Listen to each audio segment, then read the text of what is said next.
Good morning, friends.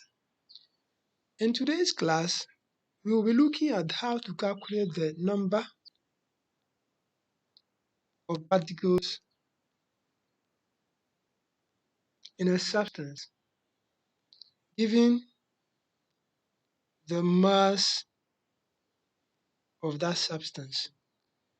So, when the mass of a substance is given and you are asked to calculate the number of particles in this substance, what do you do? That's what today's episode is about. Now, in a previous episode, we looked at how the number of particles can be calculated. But in that episode, we looked at giving the mole. Now you remember this. So when the mole is given to you and you're asked to use the mole to calculate the number of particles in this substance, what do you do? I remember we came across the formula number of particles equals to the number of moles times the Avogadro's number. I believe you remember this formula. So all you do is multiply this mole, the n, by the Avogadro's number, whose value is 6.02 times 10 exponent 23. Remember this number, the Avogadro's constant. So you multiply the two values, and that will give you the value of the number of particles. And in an example, for example, you've been given something like n, the number of mole of, let's say, a substance is 2.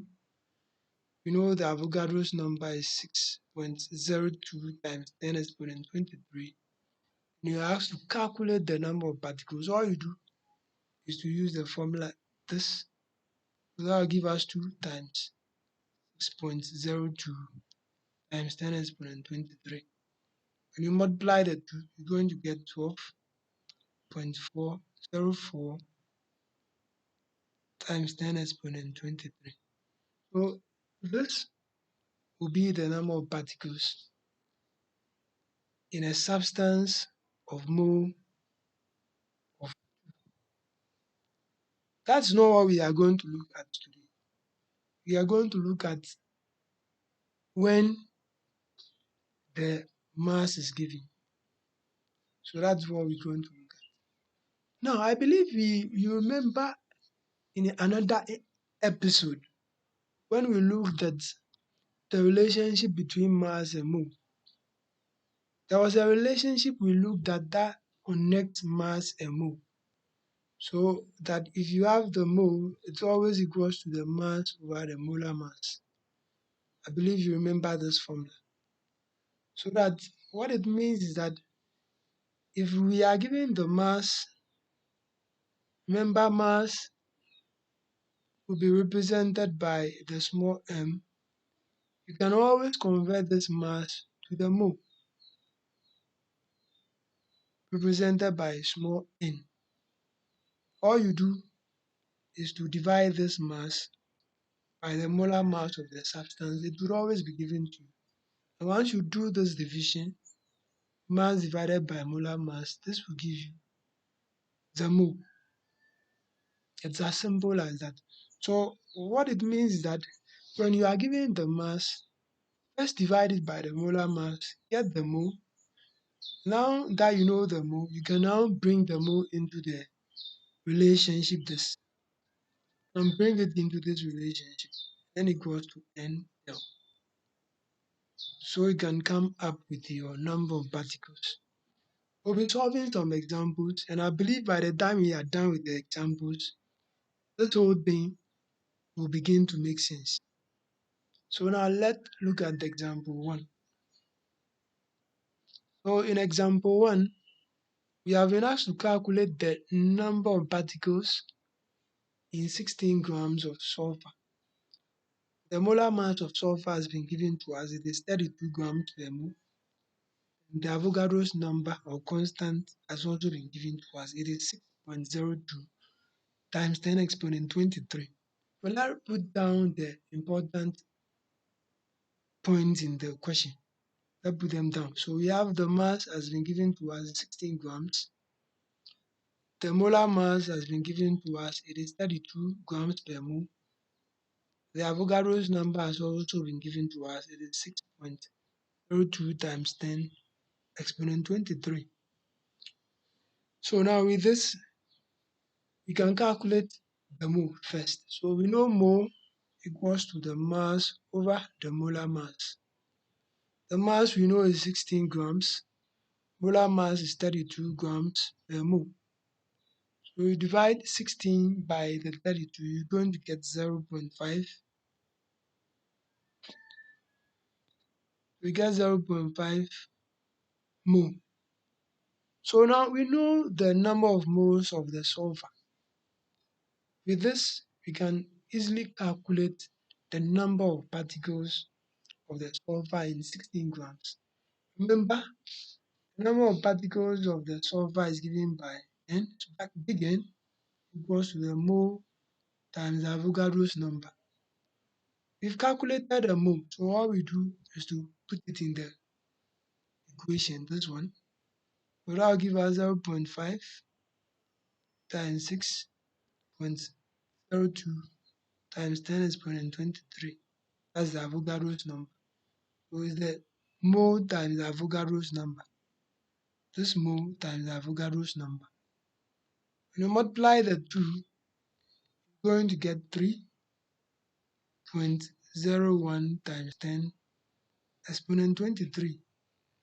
So that will be particles.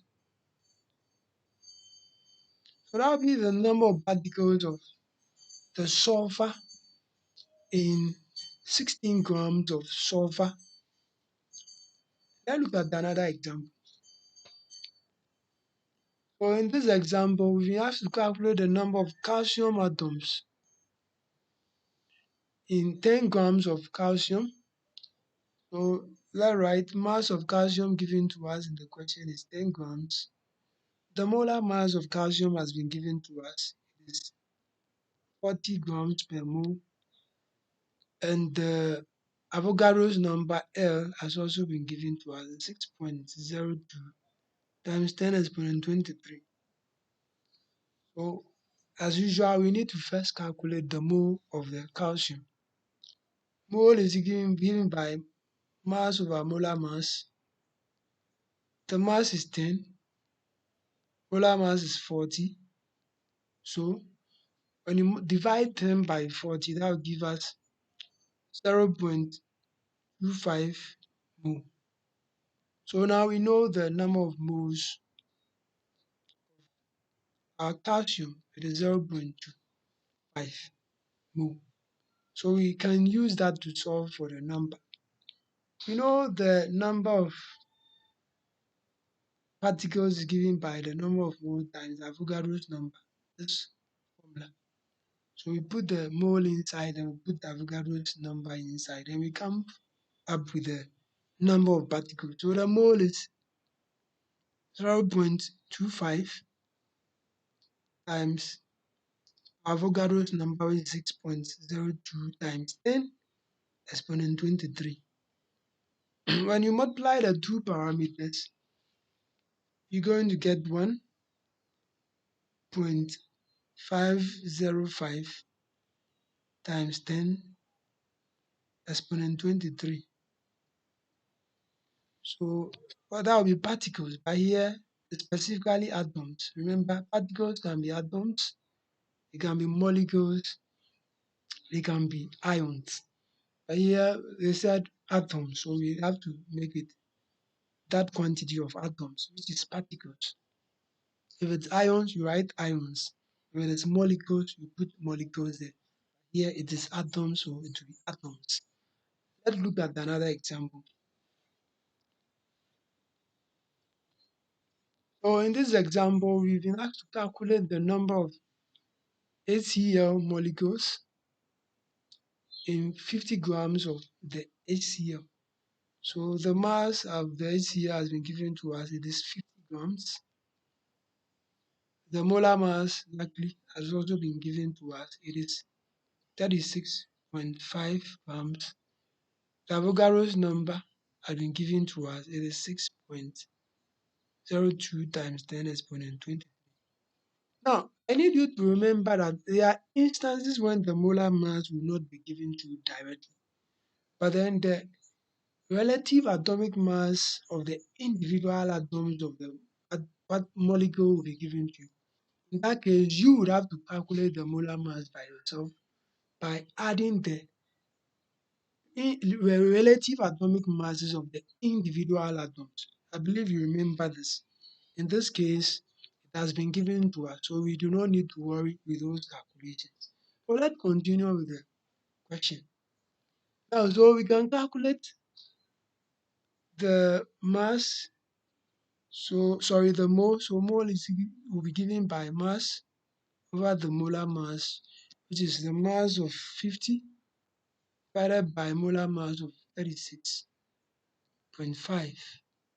When you divide 50 by 36.5, you are going to get 1.37 mole. So that will be the number of mole, 1.37. Now with mole, we should be able to calculate the number of molecules or the number of particles. Number of molecules, N, big N is given by the number of mole times Avogadro's number. This you need to remember this. So that will give us the mole of 1.37 times Avogadro's number of 6.02 times 10 exponent 23. And when you do the mathematics, the two multiplied together will give you 8.25 times 10 exponent 23. Remember here, they said molecules. The particles here are molecules, so that will be molecules. The previous question, it was atoms, so that's why we wrote atoms. So that will be the final answer to this question. Let's look at maybe the last question. So in that last question, we have this question. We are supposed to calculate the number of NaOH molecules in 12 grams. So mass has been given to us, it's 12 grams. Molar mass has also of the NaOH, sodium hydroxide, has also been given to us. It is 40 grams per mole. Avogadro's number is, as usual, 6.02 times 10 exponent 23. So we would have to first calculate the mole equals to the mass over molar mass. That will give us 12 divided by 40. So you divide 12 by 40, and you are going to get 0.3. So that will be 0.3 mole. So now we know the number of moles of the sodium hydroxide. We have to use that to determine the number of molecules. The number of molecules is given by the number of moles times Avogadro's number. So that will give us the number of moles, which is 0.3, times Avogadro's number of 6.02 times 10 exponent 23. When you do the mathematics, the two multiplied together would give us 1.806 times 10 exponent 23. Remember, it will be molecules. Molecules here are the particles. So that will be the answer to this problem. And I believe that should bring us to the end of today's lesson. So the point is this. Anytime you are given the mass of a substance and you are asked to determine the number of particles in it, all you need to do is to use the mass and the molar mass, which would always be given to you, to determine the number of moles of the substance. Once you are done with that, come back and use the mole that you have determined, multiply it by the Avogadro's number, and that should give you the number of particles of the substance. Remember, Number of particles can be molecules or number of molecules. It can also be number of atoms. It can be number of ions, depending on the question that is given to you. You are required to use the word atoms to be stated in the question. You are required to use the word molecule to be stated in the question. You are required to use the word ion. It would also be stated in the question. Thank you very much, and we'll meet again in the next episode. Please subscribe to the channel if you've not already done that, and share the videos with your friends who are struggling with integrated science. We'll meet again in the next. Bye.